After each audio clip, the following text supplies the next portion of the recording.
Que nós estávamos conversando na última aula, pessoal. Na última aula, a gente estava conversando a respeito do processo histórico, né?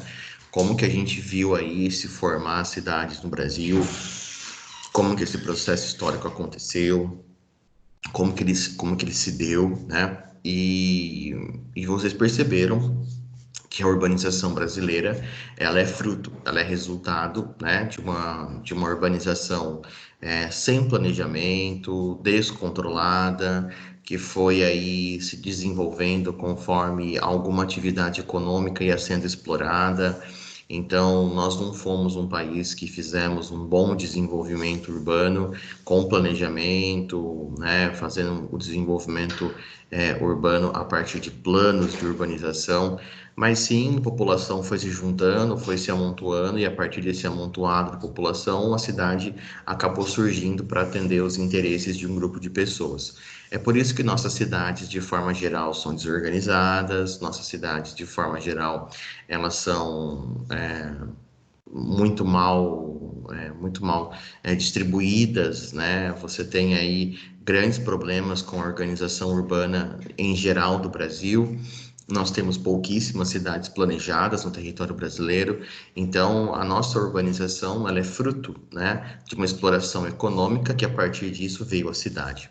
Na última aula a gente assistiu um vídeo que falava sobre a urbanização da cidade de São Paulo, né, pessoal? Um documentário bem interessante chamado Entre Rios, a urbanização de São Paulo. E a urbanização da capital paulista, ela é a cara da urbanização brasileira, né? Você pode definir a urbanização do Brasil vendo o que aconteceu em São Paulo.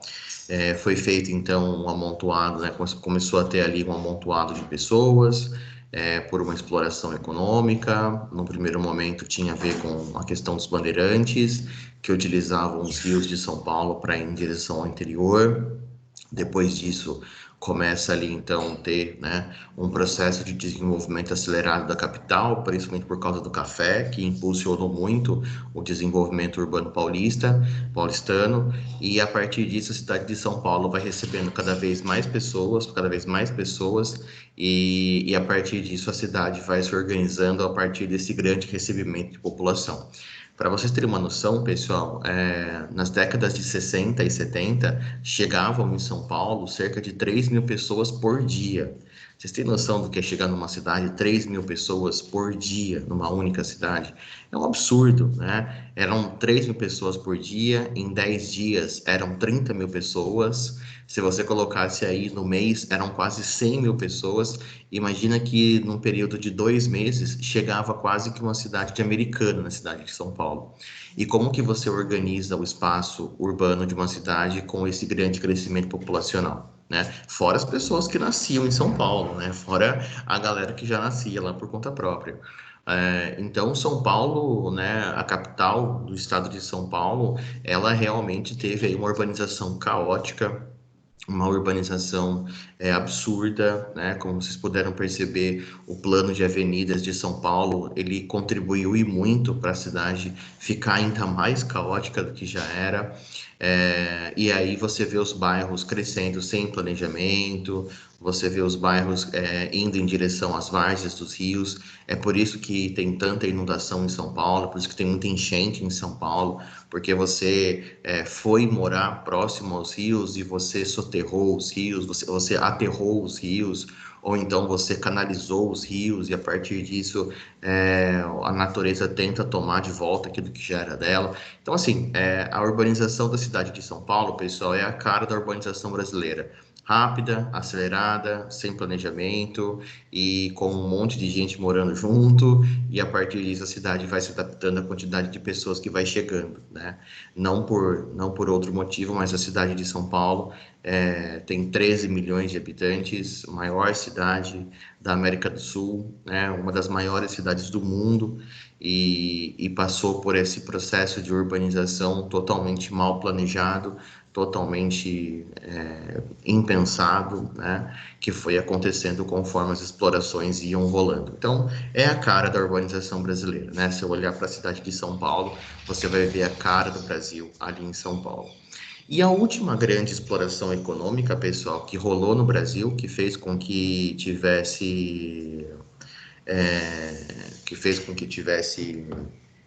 vamos assim dizer, um surto de urbanização, né? Começando lá com o pau-brasil, cana-de-açúcar, Rota dos Bandeirantes, o ciclo do ouro, borracha, café, tropeiros e tal. O último grande surto econômico que fez surgir muitas cidades no Brasil foi a industrialização, né? Esse, por sinal, vai ser o nosso próximo tema de estudos, né? Depois de acabar o assunto de urbanização brasileira, a gente vai estudar a parte da industrialização brasileira. Então, o último grande surto econômico, pessoal, foi o processo de industrialização, que fez com que muita gente saísse do campo e fosse para a cidade. O nome disso, vocês sabem, é êxodo rural, né? Tudo bem que o campo também sofreu vários conflitos, passou por várias situações no meio, né, nesse meio tempo, inclusive com a chamada a Revolução Verde, né, que a Amanda trouxe para vocês aí durante a sua apresentação. Ali nos anos 60, você passou por uma grande modernização agrícola no Brasil, o que expulsou muita gente do campo e acabou levando muita gente para a cidade.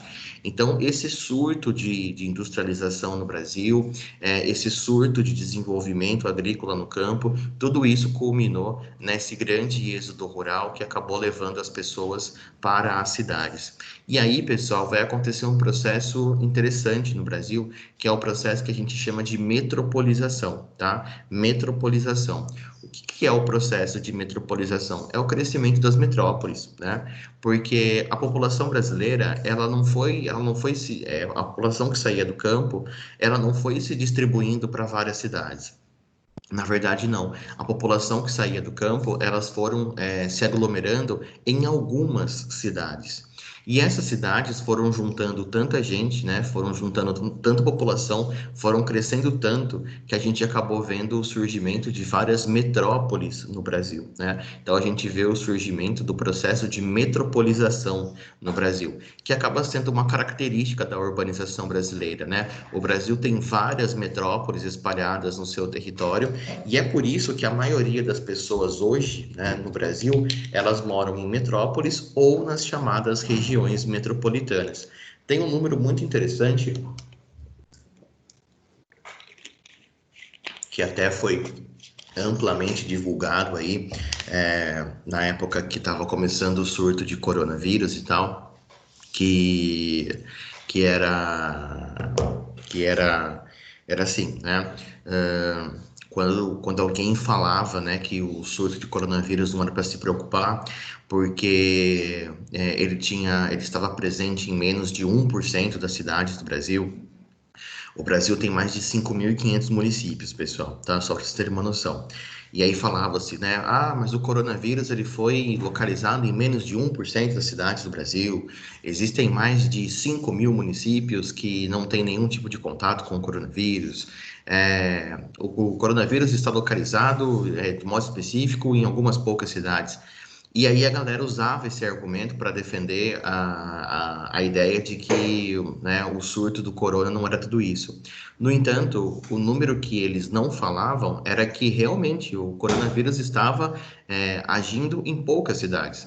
Mas o que eles não colocavam é que eles estavam agindo nas grandes cidades, que é onde você concentra a maior parte da população brasileira, né?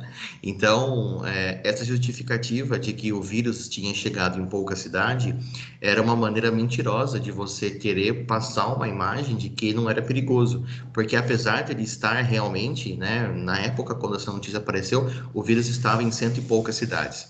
Essas cento e poucas cidades que o vírus estava, concentrava quase 70% da população brasileira, né? Então, realmente, você tinha mais de 5.000 municípios que não tinham contato com o vírus, mas as centenas de municípios que já tinham contato representavam mais da metade da população do Brasil. Então, veja que quando você quer usar os números, né, para você contar uma mentira, você consegue, né? E é por isso que eu sempre falo para vocês que a gente tem que ter uma visão sobre o todo, né? Nunca uma visão única, nunca uma visão só, mas sim uma visão sobre o todo. Tem que ser sempre olhar por vários olhares para você entender qual é a real da situação. E aí, pessoal, né, conforme o tempo foi passando, o Covid foi se espalhando por outras áreas e acabou chegando em grande parte do Brasil.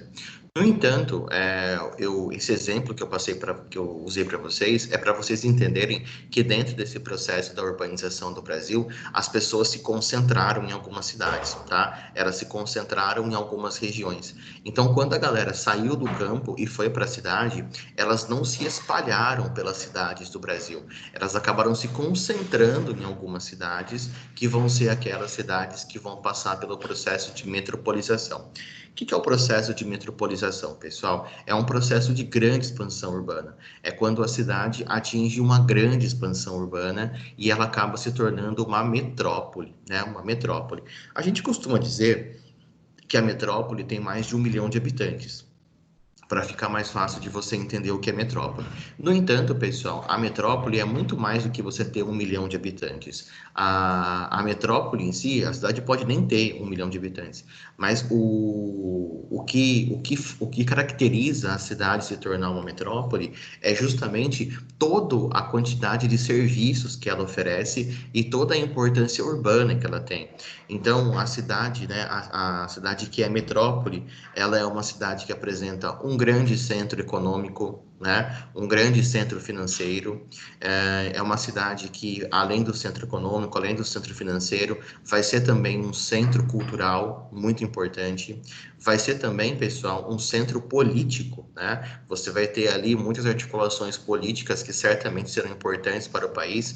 Então, uma cidade que é uma metrópole, né? Ela concentra muitos serviços, ela concentra vários comércios, ela concentra aí uma grande rede de desenvolvimento econômico, né? Então, a metrópole é aquela cidade que atrai muita gente, né?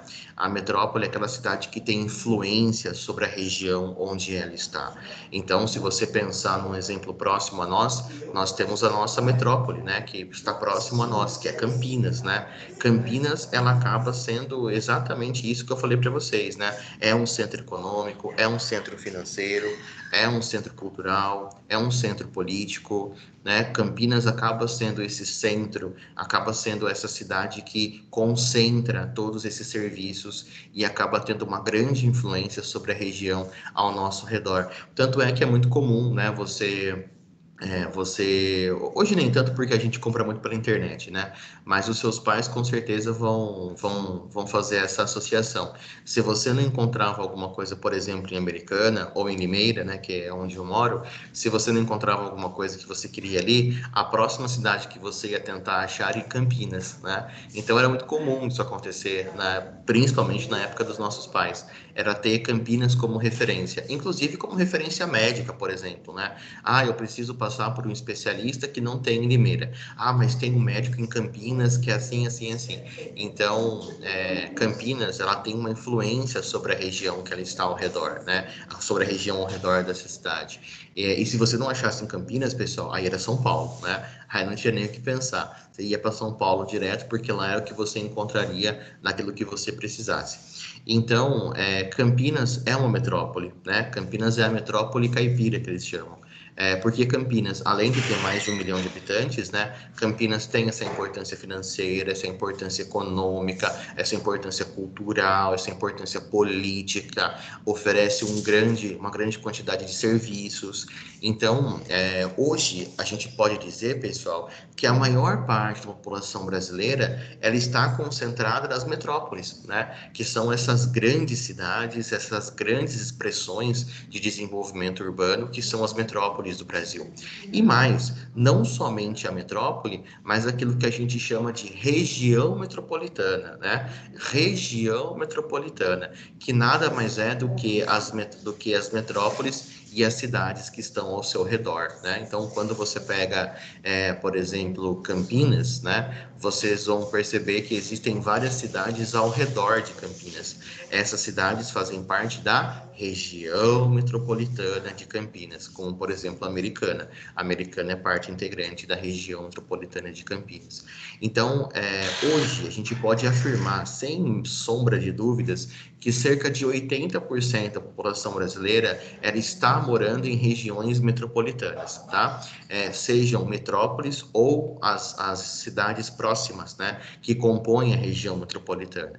Então, você tem uma grande concentração populacional hoje no Brasil em regiões metropolitanas e em metrópoles. A população brasileira ela não se espalhou pelo território nacional, a população brasileira não se espalhou, né, de forma homogênea pelo território brasileiro, ela foi se concentrando em algumas cidades, ela foi se concentrando em algumas regiões. E é por isso, pessoal, que o Brasil passou por um grande surto de metropolização, que nada mais é do que o surgimento de metrópoles, né?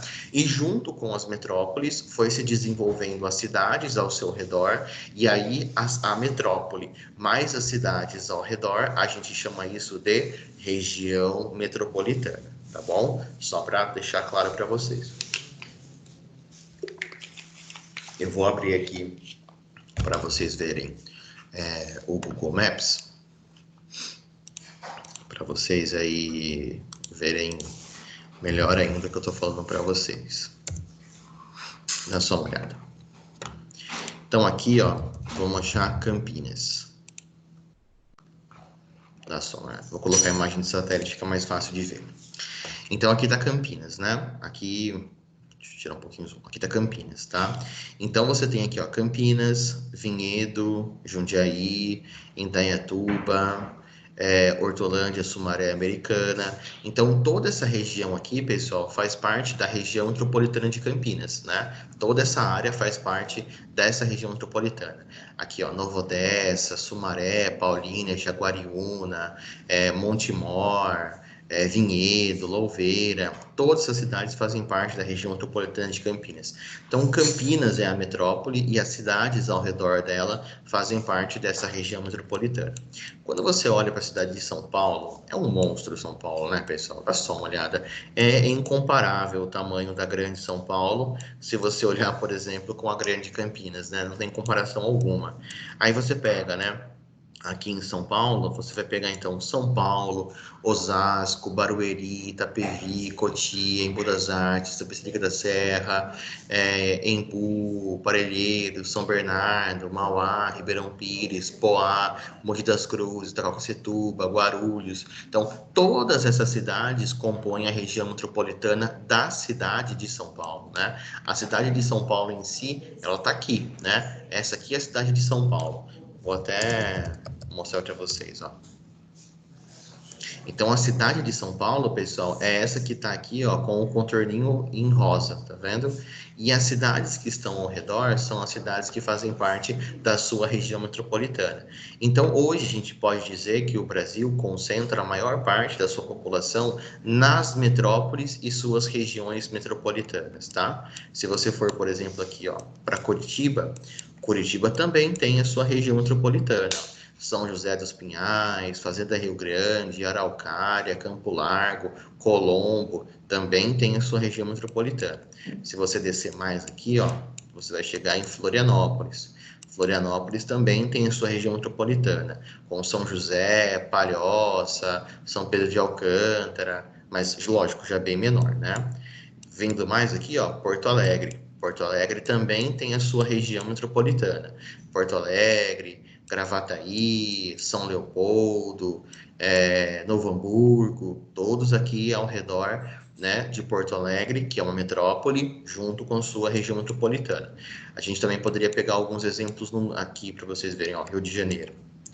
Então, o Rio de Janeiro também tem a sua região metropolitana, né? Aqui, ó, Niterói, São Gonçalo, Duque de Caxias, Nova Iguaçu, são todas cidades da região metropolitana do Rio.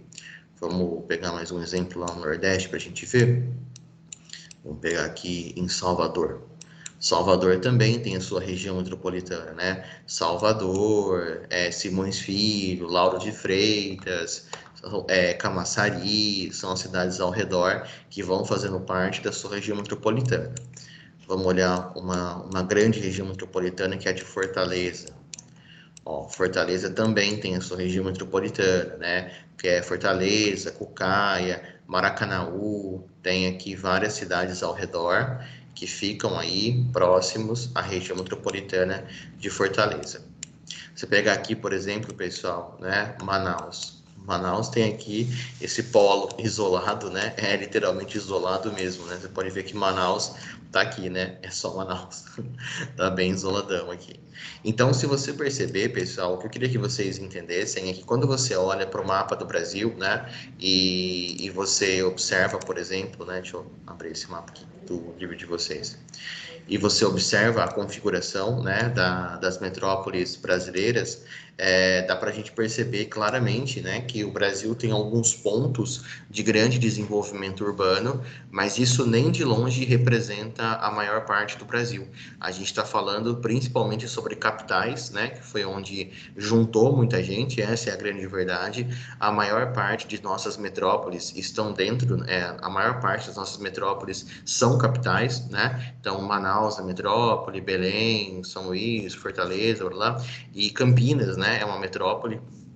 Aqui está marcada como capital regional, mas Campinas é uma metrópole, foi alçada ao posto de metrópole já faz 2 semanas. Então, a Campinas é a primeira metrópole do Brasil que não é capital. A primeira metrópole brasileira que não é capital foi Campinas. E a partir disso, então, a gente tem a concentração, pessoal, da população brasileira dentro das metrópoles e das regiões metropolitanas. E aí eu queria lembrar vocês de um tema que nós estudamos o ano passado, que é justamente, né, um tema, um termo que a gente conheceu o ano passado, que era o termo chamado conurbação. Lembra que a gente estudou isso no ano passado? Conurbação. E o que é a conurbação em si, né, pessoal? A conurbação, ela acaba sendo quando você tem duas áreas urbanas que acabam se juntando, né? Então você tem Americana e Nova Odessa, né? Desculpa, Americana e Santa Bárbara. Americana e Nova Odessa também já juntou, né? Americana e Santa Bárbara, você já tem a mesma área urbana para essas duas cidades. Então, Americana e Santa Bárbara, Americana e Nova Odessa, já passou pelo processo de conurbação. Então, é muito comum você encontrar nas regiões metropolitanas, pessoal, essa conurbação, que é quando, basicamente falando, duas áreas urbanas de duas cidades diferentes acabam se juntando numa única área, né?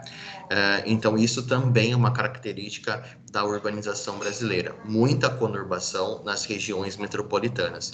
Muitas cidades que foram se juntando, muitas áreas urbanas que foram se juntando a partir dessa proximidade entre as cidades, tá? Até pareceu que tem bastante verde na nossa região. Tem mesmo? Pois é, Estela. Infelizmente, a maior parte da nossa área verde é cana, né? É cana. Então, a gente tem sim algumas áreas de preservação ambiental, como por exemplo, os próprios hortos florestais que existem na maioria das cidades no interior do estado de São Paulo.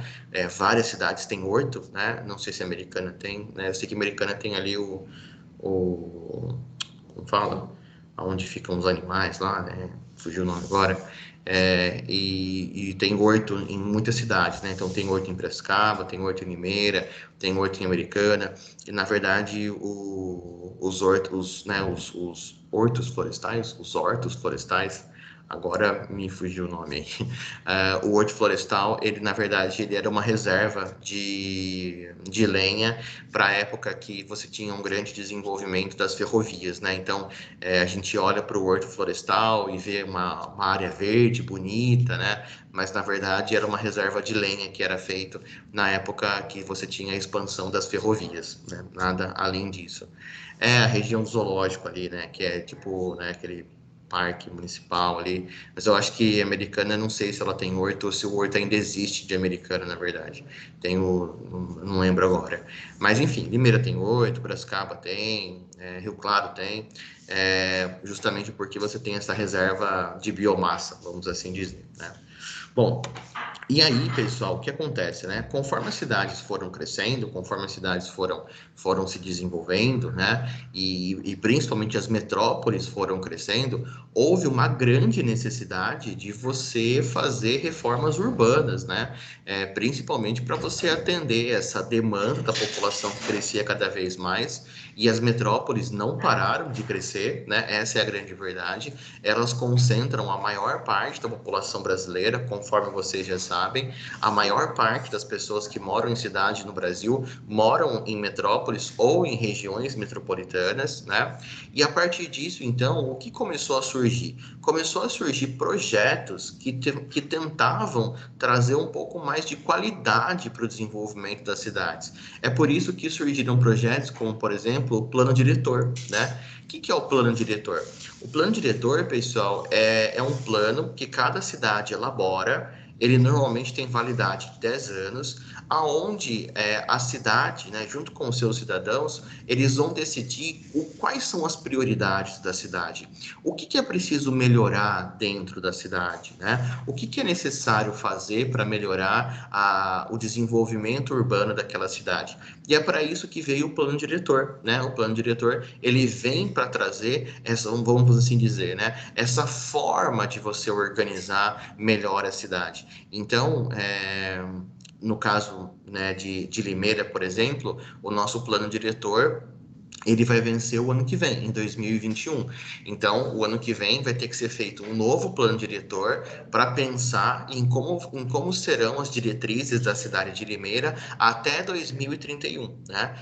E no plano diretor, pessoal, consta tudo que for sobre a cidade. Então, tem que constar, por exemplo, se vai ter bairro novo, se vai ter mais linhas de ônibus, se vai fazer distrito industrial, se está precisando fazer escola, creche, hospital, praça pública, o que tem que ser feito, né? E o plano diretor é uma forma de você tentar organizar o espaço urbano, entendeu? Depois que a galera deu uma puta zoada, né, na urbanização do Brasil de forma geral, o plano diretor ele vem para tentar organizar os espaços urbanos. Então, a ideia é você juntar a população para que você possa discutir o plano diretor e ver as diretrizes que vão seguir no município. Mas, infelizmente, pessoal, se tem uma coisa que é mal divulgada, é o plano diretor, né? Eu acredito que vocês não devam ter participado da elaboração do plano diretor de Americana, né? Confesso que não sei, né, quando que foi feito o plano do diretor de Americana, né, de outras cidades aqui da região. Se eu não me engano, Piracicaba foi feito em 2013, se não me falha a memória. E eu lembro que eu até falei para os alunos para eles participarem, né, da elaboração desse plano, porque isso mexe com a vida deles, né? Mexe com a vida de vocês, na verdade. Então, muitas vezes vocês moram num bairro e vocês não estão nem sabendo, mas no plano diretor tá sendo pedido, por exemplo, a construção de um centro comercial, que vai fazer com que o bairro tenha mais comércio, que consequentemente vai trazer mais pessoas, e a partir disso pode ser que as ruas próximas da sua casa virem rua de zona azul, e você não está nem sabendo, né? Pode ser de repente que no bairro que você mora, segundo o plano diretor, esteja sendo pedido, por exemplo, a construção de uma área verde, de preservação, a construção de uma praça, e você não está nem sabendo, né? Então, é muito legal a gente conhecer o plano diretor da cidade para você saber quais são os planos da cidade, né, para o futuro. E todas as cidades do Brasil têm que fazer o seu plano diretor, tá? Todas têm que fazer, para que fique claro as metas de desenvolvimento urbano para os próximos 10 anos. Você poderia definir o plano diretor como um conjunto de leis, né, um conjunto de diretrizes que vão aí definir o crescimento urbano, que vão definir a forma do crescimento urbano nos próximos anos, né? Então, o plano diretor é um conjunto de leis, é um conjunto de diretrizes, é um conjunto de ações que vão definir os rumos do crescimento urbano, né, de uma cidade pelos próximos anos, tá? Então é assim que você poderia definir o plano diretor de uma cidade, tá bom? Eu vou passar para vocês um videozinho, pessoal, bem curtinho, que ele fala sobre o plano diretor, tá? Para vocês verem qual que é a ideia do plano diretor. Então, esse plano que vocês vão ver aqui, ó, é o plano diretor da cidade de São Paulo, tá? Da cidade de São Paulo. Ele foi aqui esse vídeo de 2014, então significa que o plano diretor da cidade de São Paulo agora vai ser refeito em 2024, tá? Que no caso aí tem a duração de 10 anos, beleza? Vou mostrar para vocês aqui, ó.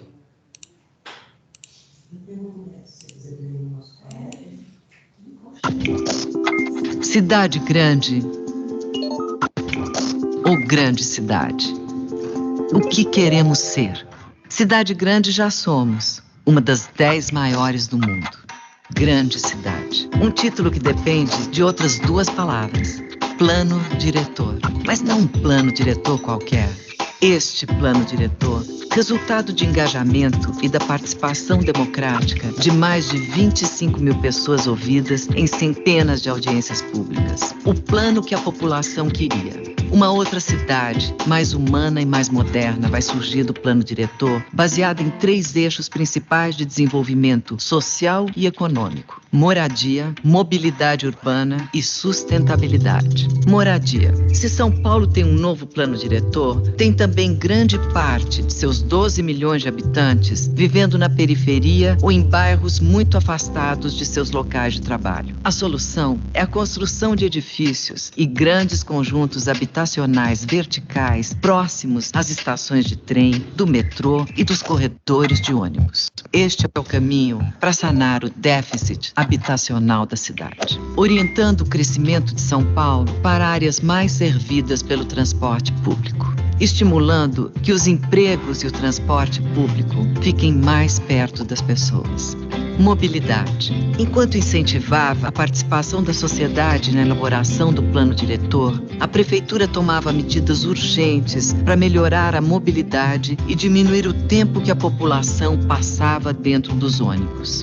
A primeira delas foi a ampliação das faixas exclusivas, que hoje contam centenas de quilômetros. Os passageiros agora passam bem menos tempo nos coletivos. Mas a prefeitura sabia que isso era só o começo da transformação de São Paulo, de cidade grande em grande cidade. Grandes cidades, como Nova York e Paris, além de priorizar o transporte público, introduziram as ciclovias em suas ruas e avenidas. Até 2015, São Paulo terá 400 quilômetros de ciclovias, promovendo o transporte sustentável.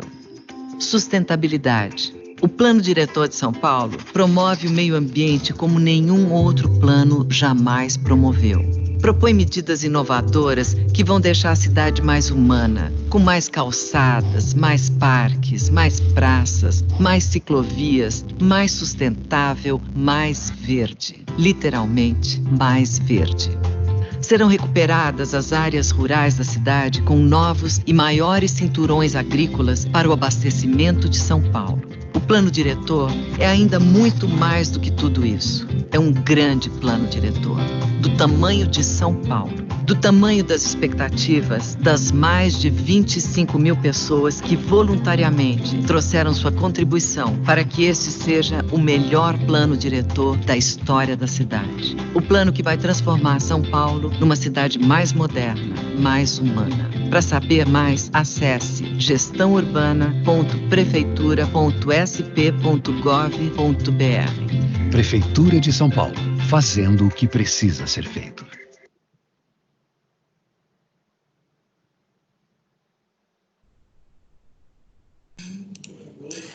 Bom, aí vocês perceberam então, pessoal, que esse era o plano diretor, né, da cidade de São Paulo, que foi o videozinho que foi feito para falar, né, sobre o que seria feito, né, na cidade de São Paulo nos próximos anos. E aí, a partir disso, né, vocês conseguiram ver também uma série de medidas que foram sendo tomadas, que seriam tomadas, para ver se realmente isso seria colocado em prática, né? Se isso seria aí, quais foram os pedidos da população.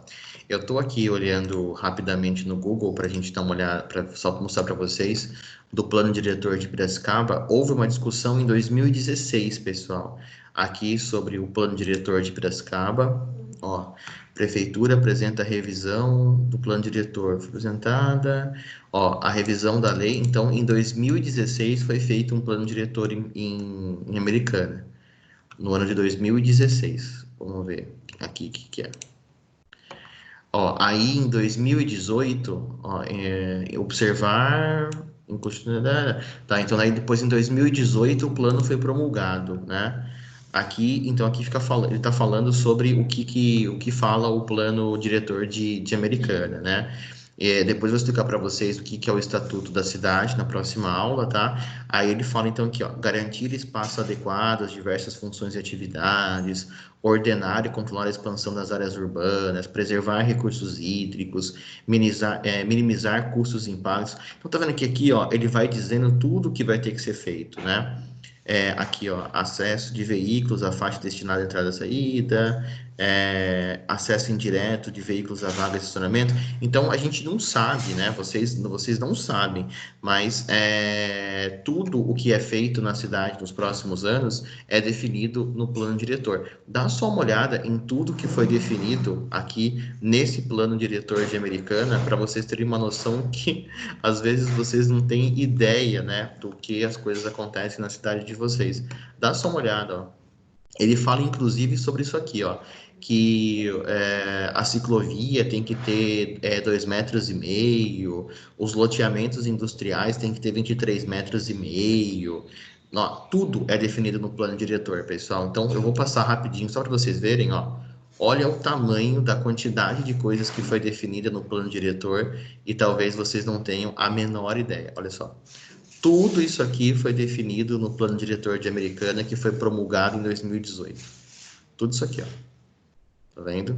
Então, tudo isso aqui são coisas que impactam a vida de vocês, tudo isso aqui são coisas que impactam a vida, né, do cidadão, né, e a gente, às vezes, não tem a menor ideia do que as coisas estão sendo feitas. Dá só uma olhada, ó. Tudo isso aqui está dentro do plano diretor. Então, o plano diretor, a gente deveria ter muito mais cuidado com ele, entendeu?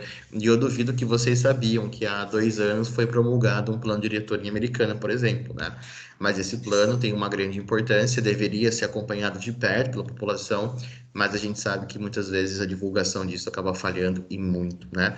Então, o plano diretor, ele é esse conjunto de metas, esse conjunto de ações, esse conjunto de leis, né, que vão nortear o crescimento da cidade nos próximos anos. Beleza? Pessoal, alguma dúvida? Tudo bem? Tranquilo aí sobre a aula de hoje, sobre essas discussões que fizemos hoje? Tudo beleza? Tudo tranquilo? Maravilha. Bom, vou ficando por aqui então, pessoal. Desejo para vocês aí um excelente final de semana. Se cuidem, fiquem bem e a gente se vê na próxima terça-feira, beleza? Um beijo para vocês, pessoal. Até mais. Valeu, gente. Bom final de semana para vocês também.